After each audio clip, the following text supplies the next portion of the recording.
This is lecture number 5th of rotational motion और इस part में हम एक नया आर्टिकल स्टार्ट करेंगे। देखिए लेक्चर 4 तक जो है वो आर्टिकल नंबर 1 है। बेसिकली रोटेशनल मोशन में आपके पास 4 आर्टिकल हैं। पहला आपके पास मोमेंट ऑफ इनर्शिया आता है, दूसरा टॉर्क पढ़ेंगे, तीसरा एंगुलर मोमेंटम पढ़ेंगे और चौथा रोलिंग मोशन पढ़ेंगे। तो 4 आर्टिकल में आपके पास रोटेशनल मोशन कंप्लीट होता है।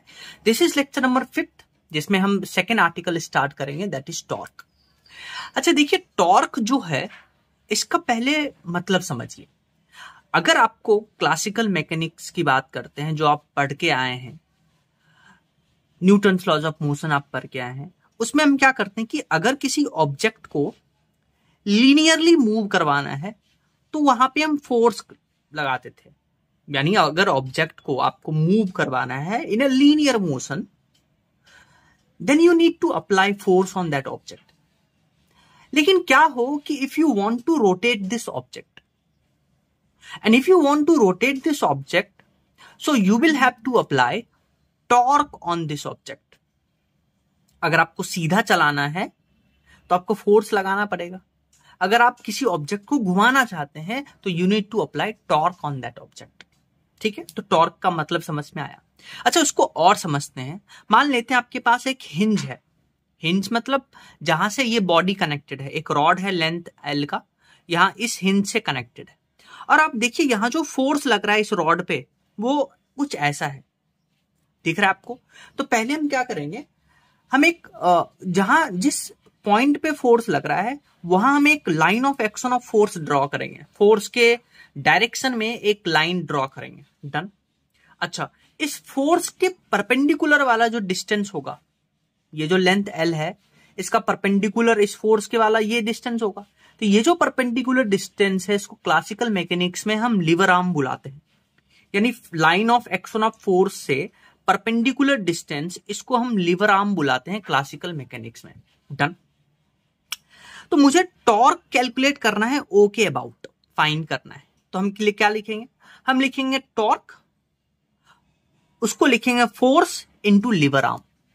आप लीवर आर्म को समझिए।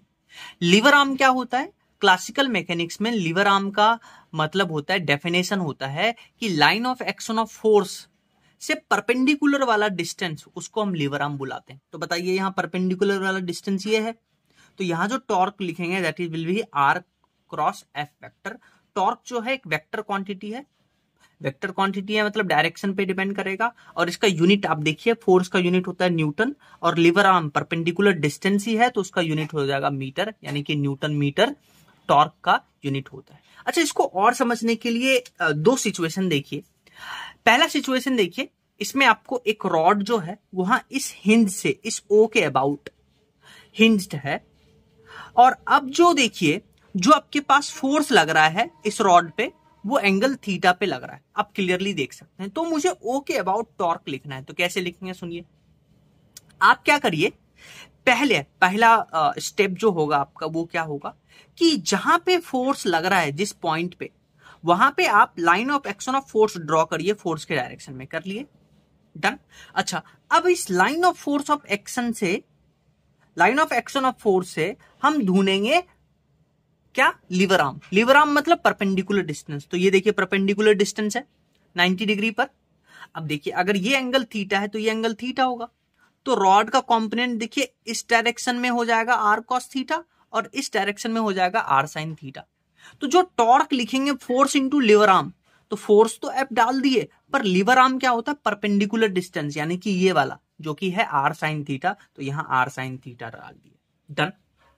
नेक्स्ट सिचुएशन देखिए। नेक्स्ट सिचुएशन आपके पास रॉड है, उसका डिस्टेंस है आर और यहां से हिंज्ड है। अब देखिए अब की बार जो फोर्स लग रहा है वो सेम थीटा एंगल पे लग रहा है। डन। तो हम क्या करेंगे, line of action of force draw करेंगे। देखिए ये line of action of force है, ठीक। अब हम क्या करेंगे, इस फोर्स का दो कंपोनेंट करेंगे, एक एफ साइन थीटा एक F cos theta. Since F cos theta line of action of force के अलोंग है तो एफ कॉस थीटा कोई भी रोटेशन नहीं क्रिएट करेगा, टॉर्क नहीं प्रोड्यूस करेगा। F sine theta torque produce करेगा, तो एफ कॉस थीटा का टॉर्क 0, एफ साइन थीटा का जो टॉर्क होगा that will be force into lever arm, lever arm मतलब परपेंडिकुलर डिस्टेंस जो कि आर है, फोर्स से परपेंडिकुलर डिस्टेंस और फोर्स लेंगे एफ साइन थीटा। अच्छा, सिचुएशन 2 डील करते हैं। Situation 2, now let's see the next situation in order to understand कि कैसे हम टॉर्क का कॉन्सेप्ट अप्लाई करते हैं। अगेन देखिए, आपके पास एक रॉड है जिसका लेंथ एल है और इस हिंज से फिक्स है। अब जो हम रॉड पे फोर्स लगा रहे हैं वो आप क्लियरली देख सकते हैं कि जिस ओरिजिन के अबाउट लगा रहे हैं वो उसी के लाइन में है, यानी कि जो line of action of force है, जो हमने फोर्स लगा रखा है वो ओरिजिन से पास कर रहा है जिस पॉइंट के अबाउट हम टॉर्क निकालना चाहते हैं। तो आपको मैंने सिखाया था कि टॉर्क का एक ही फॉर्मूला होता है, that is force into lever arm, force into lever arm. अच्छा, लीवर आर्म क्या होता है? जो line of action of force है उससे परपेंडिकुलर वाला डिस्टेंस। तो बताइए, line of action of force यही है। अच्छा, और ये जो फोर्स है वो जिसके अबाउट निकालना है उससे पास कर रहा है, यानी कि परपेंडिकुलर डिस्टेंस 0 है, यानी टॉर्क यहां पे 0 हो जाएगा। Now let's see the next situation. इसमें आपको क्या बोला है कि एक रॉड जो है वो यहां से हिंज्ड है और यहां से एक रोप से कनेक्टेड है और रोप यहां पे फिक्स्ड है, ठीक है। अब आप इस पे फोर्स ड्रॉ करिए, न्यूटन्स लॉज ऑफ मोशन ही है। तो देखिए, एक तो इस पे नीचे लगेगा mg, ग्रेविटेशनल फोर्स, डन। अच्छा, mg क्या करेगा? इस रॉड को नीचे लाना चाहेगा, पर अभी सारा इक्विलिब्रियम में है, तो यहां पे रोप में क्या लगेगा? टेंशन, जो कि ऊपर की ओर लगेगा, डन। अच्छा, फिर सुनिए, फिर यहां पे जहां पे हिंज्ड है ये रॉड, यहां पे एक हिंज फोर्स लगेगा। अच्छा, अभी तक कोई ये नहीं बता पाया है कि हिंज फोर्स का डायरेक्शन क्या होता है। तो हम क्या करते हैं, जो हिंज फोर्स का डायरेक्शन है वो 2 एक्सिस में मान लेते हैं, एक्स एक्सिस में भी और वाई एक्सिस में भी। तो एक तो आपको ये समझ में आना चाहिए कि यहां कौन कौन सा फोर्स जो है, you can write it down. तो एक फोर्स आपका ग्रेविटेशनल फोर्स है जो कि नीचे की ओर लगेगा। ये ग्रेविटेशनल फोर्स रॉड को नीचे ले जाना चाहेगा, जिसके कारण से रोप में ऊपर की ओर टेंशन आएगा और यहां पे हिंज फोर्स लगेगा। हमें डायरेक्शन नहीं पता, इसलिए हम एक्स में ले रहे हैं और वाई एक्सिस दोनों में ले रहे हैं हिंज फोर्स का डायरेक्शन। अब हम निकला चाहते हैं टॉर्क। टॉर्क का एक ही फॉर्मूला होता है, force into lever arm. Lever arm मतलब perpendicular distance from line of action of force. अब आप देखिए, mg का अगर हम टॉर्क लिखते हैं तो वो लिखेंगे फोर्स यानी कि mg और लीवर आर्म। अच्छा, लीवर आर्म मतलब जो परपेंडिकुलर डिस्टेंस है, line of action of force क्या है? ये, इससे परपेंडिकुलर डिस्टेंस देखिए ये है, इसके अबाउट, तो ये डिस्टेंस है L/2, ये हो जाएगा। तो यानी कि mg का टॉर्क आ जाएगा इतना।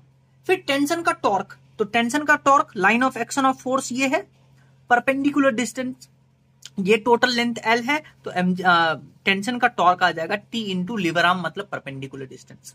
और जो हिंज फोर्सेज है वो देखिए इसी हिंज से पास कर रहा है, यानी कि जिसके अबाउट हम निकालना चाहते हैं टॉर्क, ठीक है। तो इसीलिए दोनों का हिंज फोर्स का जो टॉर्क होगा वो 0 आएगा। आइए नेक्स्ट सिचुएशन हम बात करते हैं। नेक्स्ट सिचुएशन में क्या है, आपके पास एक आप मान लीजिए एक रॉड रखा हुआ है जिसका लेंथ L है और रॉड जो है दोनों एंड से सपोर्टेड है। ये जो एंड है ये स्मूथ एंड है और ये जो एंड है ये रफ एंड है। अब आप देखिए, रॉड पे एक नीचे mg फोर्स लगेगा और सिंस रॉड जो यहां पे ग्राउंड के कांटेक्ट में है तो यहां नॉर्मल लगेगा जिसको एंटी बुलाते हैं, और यहां भी ग्राउंड है, यहां भी एक सपोर्ट है तो यहां भी एक नॉर्मल लगेगा जिसको हम n1 बुला रहे हैं।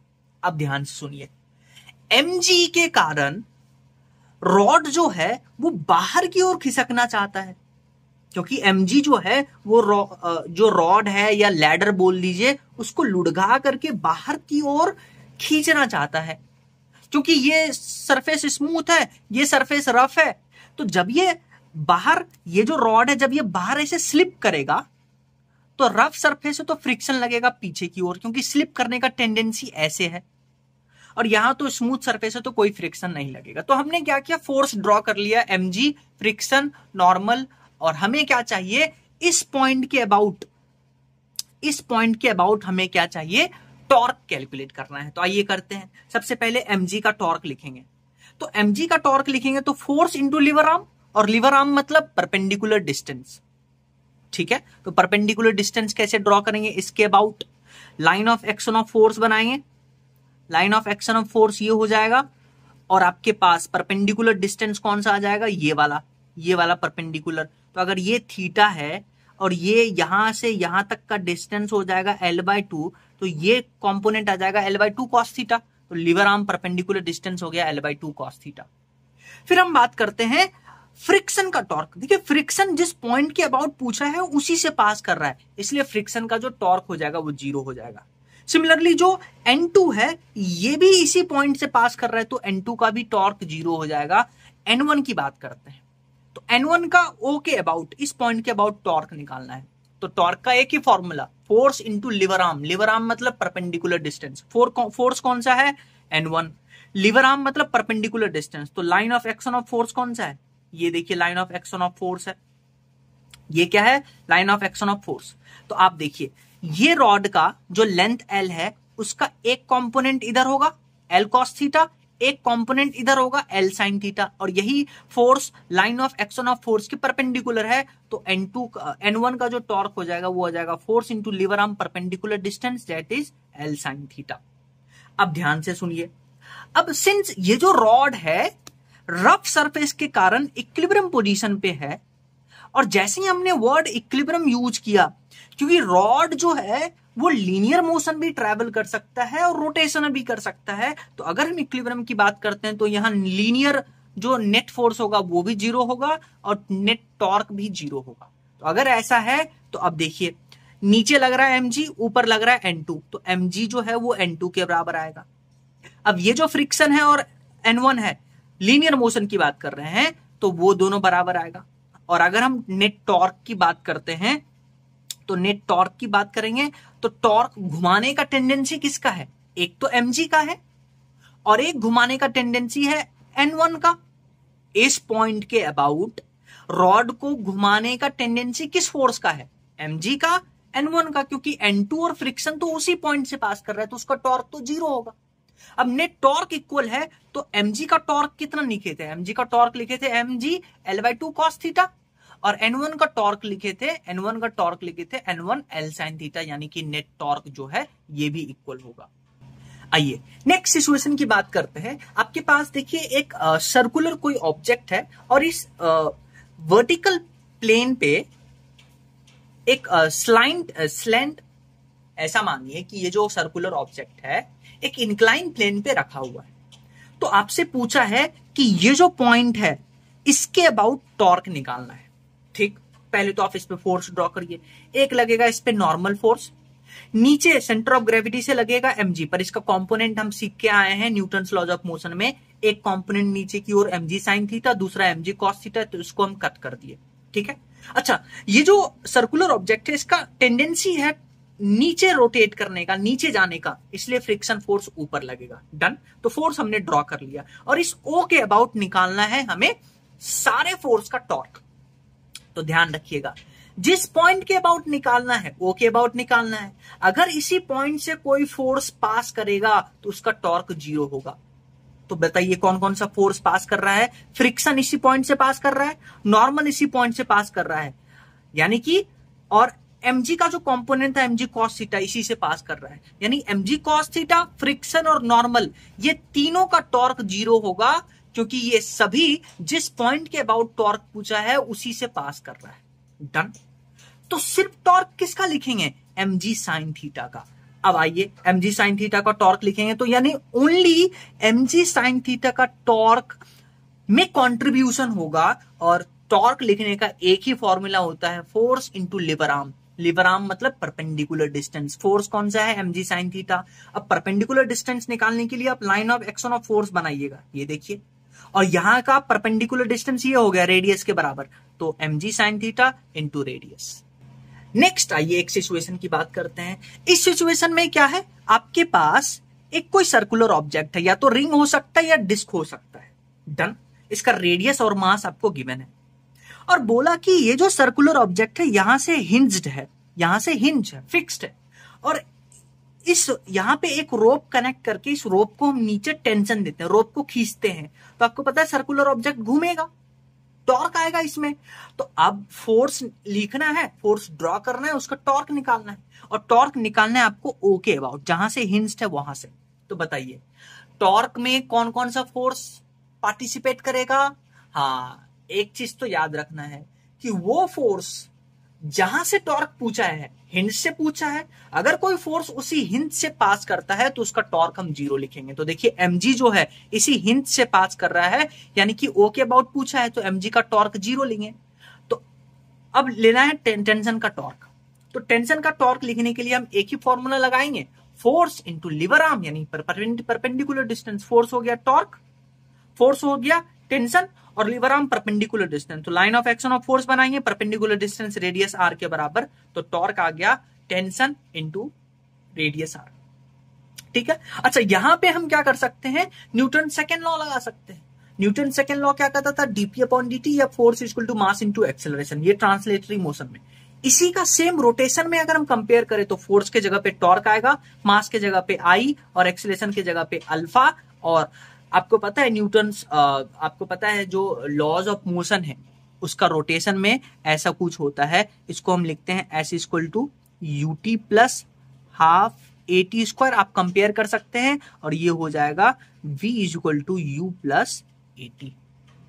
आइए एक क्वेश्चन करके देखते हैं। इसमें बोला कि एक पार्टिकल है आपके पास जिसका मास m है, और इसको हम एक थीटा एंगल पे प्रोजेक्ट करते हैं u वेलोसिटी से, ग्राउंड से। ठीक है। आपसे पूछा है कि find the torque of force of gravity about projection point, यानी कि ग्रेविटी फोर्स का जो टॉर्क है वो आपसे पूछा है इस पॉइंट के अबाउट, जब पार्टिकल हाईएस्ट पॉइंट पे हो और जब पार्टिकल ग्राउंड पे हो। आपको अगर क्वेश्चन नहीं समझ में आया then you need to pause the video and understand the question first. ठीक है। अच्छा, हमें निकालना है ग्रेविटी फोर्स का टॉर्क। तो ग्रेविटी हाईएस्ट पॉइंट पे देखिए नीचे की ओर लगेगा mg, तो ये आपके पास फोर्स आ गया।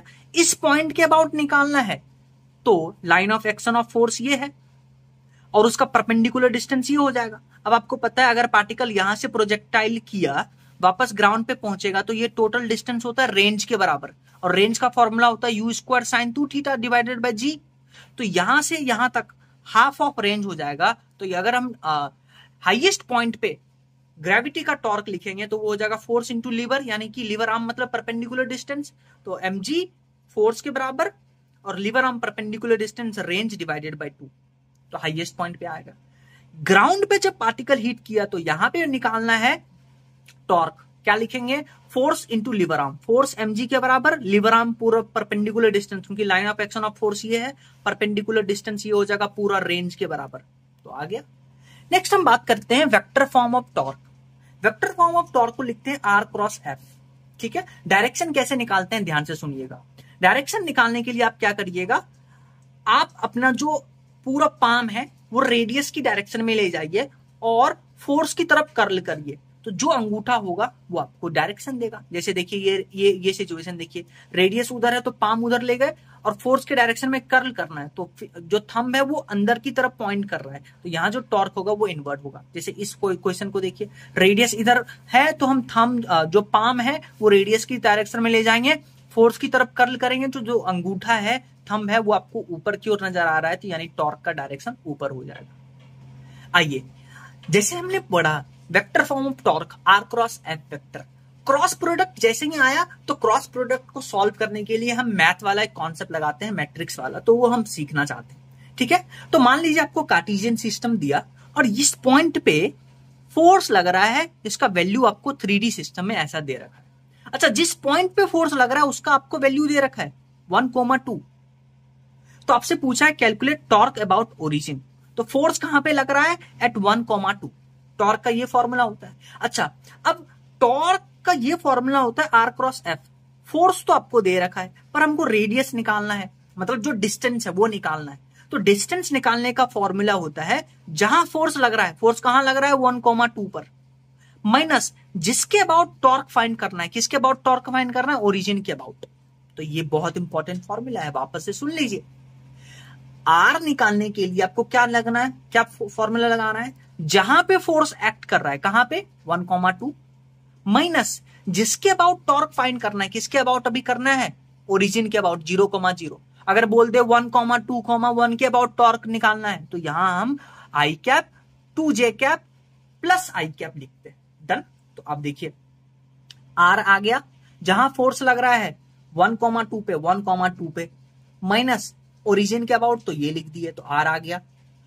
फोर्स आपके पास इतना है तो आप क्या करिएगा, मैट्रिक्स सिस्टम बनाइएगा। आप ध्यान से सुनिएगा, मैट्रिक्स सिस्टम बनाए, आईजे के लिखे, पहले आर को लिखेंगे। देखिए क्योंकि टॉर्क होता है आर क्रॉस एफ वेक्टर, तो पहले आर को लिखे फिर फोर्स को लिखे। अब आप क्या करिएगा, ऐसे मैट्रिक्स बनाइएगा, मैट्रिक्स बनाइएगा, इसको आप कवर कर दीजिएगा 2013 2013, फिर यहां माइनस ये आएगा, plus minus plus alternate manner में। फिर आप जे को कवर कर दीजिएगा, जे को कवर कर दिए तो 1023 1023, फिर आप के को कवर कर दीजिएगा तो कितना आया 1221 122 -1। ठीक है, और हमेशा हमेशा क्या करना है, इस डायरेक्शन में मल्टीप्लाई करना है। तो पहले इस डायरेक्शन में मल्टीप्लाई करेंगे 6 और यहां माइनस लिखेंगे, फॉर्मूला का माइनस आया है, ये फॉर्मूला है मैट्रिक्स का सिस्टम। तो 2 मल्टीप्लाइड बाय 3, फिर बीच में माइनस लाएंगे, फिर इसको मल्टीप्लाई करेंगे तो 0 -1 0 आता है, फिर माइनस जे, फिर उसी डायरेक्शन में मल्टीप्लाई करेंगे। ठीक है, तो 3 - 0, क्योंकि यहां माइनस फॉर्मूला का आया है, पहले इससे मल्टीप्लाई किए 3, फिर माइनस लगाए फॉर्मूला का, फिर 0 मल्टीप्लाइड बाय 2 0, फिर के कैप, पहले ऐसे मल्टीप्लाई करेंगे 1 मल्टीप्लाइड बाय -1, वो -1 आएगा, बीच में फॉर्मूला का -1 लगाएंगे, फिर ऐसे मल्टीप्लाई करेंगे 2 2 जा 4, फिर आप सॉल्व करिएगा, आंसर आएगा।